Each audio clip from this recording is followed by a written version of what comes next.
दोस्तों नमस्कार।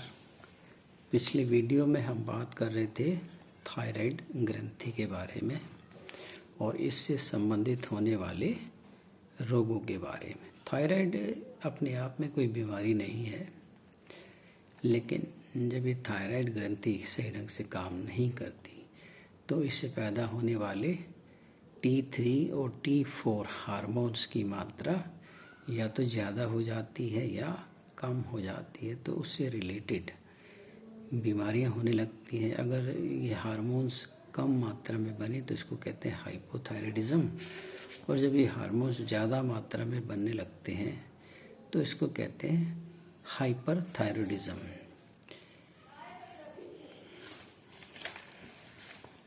तो अगर ये कम और ज़्यादा मात्रा में हो जाएं तो हमारे शरीर में बहुत तरह की समस्याएं पैदा होने लगती हैं।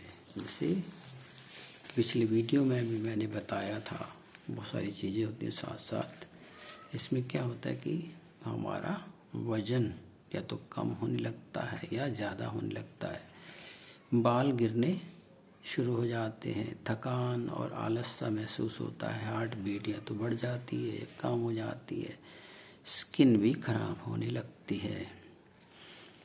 तो अगर थायराइड से आप परेशान हो चुके हैं तो उसका इलाज भी आसान है। शुरू में ऐसा लगता है कि थायराइड बहुत मामूली सी बीमारी है, लेकिन दवाई खाते जाओ और काम करते रहो। लेकिन जैसे जैसे समय बीतता है तो बाल झड़ने शुरू हो जाते हैं, वज़न कम होने लगता है, स्किन में दाग धब्बे बढ़ने लगते हैं और बहुत सारे सिम्टम्स उभरने शुरू हो जाते हैं। सारी खान पान और दैनिक दिनचर्या में सुधार करके कि हम जो TSH लेवल है उसको हम नॉर्मल पर ला सकते हैं। अगर हम सही खान पान अपनाएं और अपनी दिनचर्या को ठीक कर लें तो जो T3 और T4 का जो लेवल है वो नॉर्मल पर आ जाएगा, और जितने भी सिम्टम्स पैदा हुए हैं वो भी अपनी जगह वापस आ जाएंगे। जैसे घटा हुआ वज़न है तो वो भी अपने ठीक लेवल पर आ जाएगा, स्किन का कॉम्प्लेक्शन, दाग धब्बे वगैरह भी हट जाएंगे। तो थायराइड का जो सबसे बड़ा दुश्मन है वो हमारा गलत खान पान ही है। हम नहीं समझ पाते कि थायराइड की बीमारी गले से नहीं शुरू होती बल्कि ये पेट से शुरू होती है। अगर हम इस बीमारी को ख़त्म करना चाहते हैं तो शरीर को अंदर से साफ करना पड़ेगा। अब हम करते क्या हैं? हम सुबह उठते हैं, ब्रेड खाते हैं, केचप खाते हैं, नमकीन, बिस्कुट, ब्रेड पकोड़े, स्नैक्स, नूडल्स, जो भी कुछ हमें मिलता है हम ये सब चीज़ें खाने लगते हैं। ये सब चीज़ें जब हमारे पेट में जाती हैं तो आंतों में पहुंचती हैं और आंतों में गंदगी के रूप में चिपक जाती है। आंतों में छोटे छोटे फिंगर लाइक प्रोजेक्शंस होते हैं जिनको विलाई कहा जाता है। तो ये उस गंदगी से जो कुछ भी रस मिलता है उसको सोख लेते हैं और हमारे खून में भेज देते हैं। अगर इंटेस्टाइन की दीवारों पर गंदगी लगी होगी, जैसा कि हम भोजन खाते हैं, तो वो आंतें उस गंदगी को ही सोख लेगी और हमारे ब्लड में पहुंच जाएगा, हमारे शरीर में आएगा। जब शरीर में ब्लड वो दौरा करता है तो ये गंदगी हमारे थायराइड ग्लैंड में पहुंचती है, जो कि एक हमारे गले में स्थित बहुत ही इम्पोर्टेंट ग्लैंड है। तो ये गंदगी वहाँ जमने लगती है और थायराइड ग्लैंड का जो फंक्शन है वो ठीक से काम नहीं हो पाता उसका, और हार्मोन्स सही मात्रा में जनरेट नहीं होते हैं।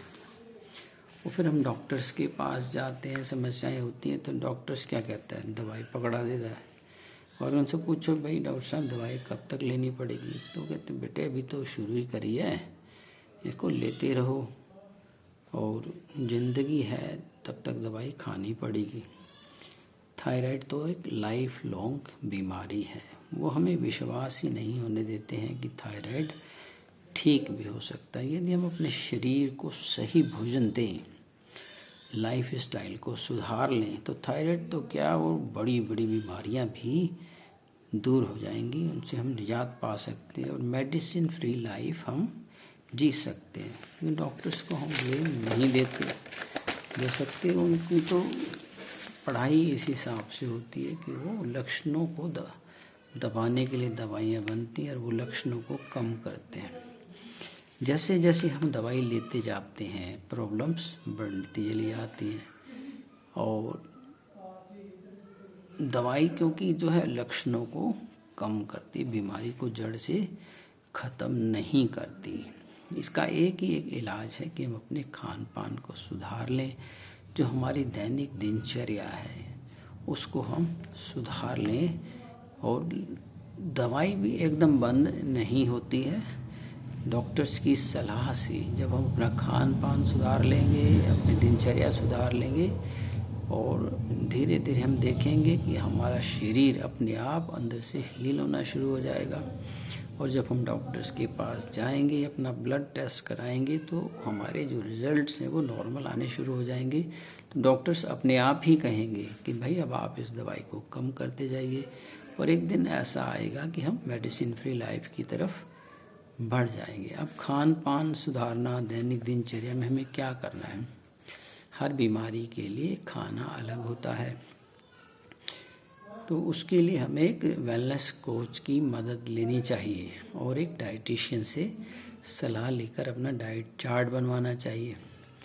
सुबह से लेकर रात तक हमें किस तरह से अपना दिनचर्या बितानी है, ये सारा, और किस हिसाब से कितनी मात्रा में खाना है, ये सारा ज्ञान हमें उनसे मिलता है। वो एक्सरसाइज कराते हैं, मेडिटेशन कराते हैं, और जो हम खाते पीते हैं उसको निगाह रखते हैं और उसको ठीक करते हैं, और हम देखते हैं धीरे धीरे हम अंदर से ठीक होना शुरू हो जाते हैं और एक स्वस्थ और अच्छे जीवन की ओर हम आगे बढ़ चलते हैं।